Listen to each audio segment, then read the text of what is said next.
Hi everyone, I want to talk a little bit about bow Kihon number 4. It comes from the Akamine and Taira Shinken lineage. So a lot of different schools use variations on this. So bow Kihon number 4 starts off and it does a Geidon, Uke, Geidon, Nuki, and there's usually a step forward here, but we're cramped for space. You do a Geidon, Moashi, Uke, followed up by a Shomonichi, and then you can do the same thing going backwards, like so. Here and this, and it's this Geidon Uke or Geidon Moashi Uke, however we want to call it, that I want to talk about. I just watched an old video of Yonamine Sensei, who's one of the senior people that trained under Akamine Eisuke Sensei, and his bow came out this way.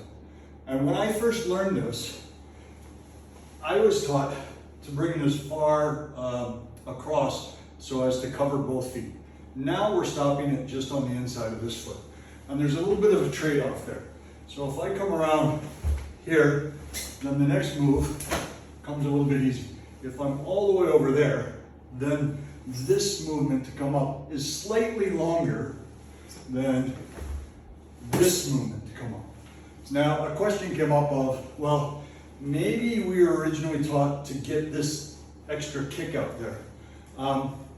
There's a way to hit something whereby you hit it, and there's a way to hit something whereby you connect with it and redirect. Iris, if I can borrow you. So if you go and do a Geidon Nuki, right? And if I just think about hitting, I get something like this. But if I think about connecting, then it moves a bit further. Now, I didn't intend to put any more power on that. I'm just thinking about once it hits to connect through to it. And we can do the same thing with open hand. So punch with your left, right? So it's easier to see on the camera, right? If I just think about hit, we get something like that.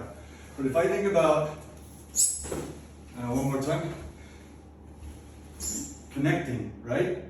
Then it moves a bit more. So I target here and you're tiny, so I'll try to get down. So one more time, right? Come in. And if I hit, I get this, and come in, and if I think about connecting, then it's a slightly different feeling, right?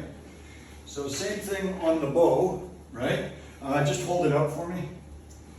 So if I think about, and hold it really strong as you can. If I think about hitting, that's what happens. But if I think about connecting, that's what's happening. So even if I just move it a little bit past my foot, but I do so with this feeling of and purpose of connecting, then it still moves it quite a lot, right? Size difference notwithstanding, the technique and the intention driving the connection with the tanden, even though it only goes so far, works. I submit that if you think about trying to push with the bottom hand, hold the bow up, right? I'm going to try to push with my bottom hand. Hold it as strong as you can. That's what I get. Even if I connect down with my tanden, bringing that. But if this top hand is connected in, then big difference, right? And it's only slightly inside of my foot. Thank you, Iris. You're a good sport. That's what I wanted to talk about. Thanks for coming around. We cover small details like this as they come up from time to time in online conversations. So shout out to Andreas Quast, who posted some older footage.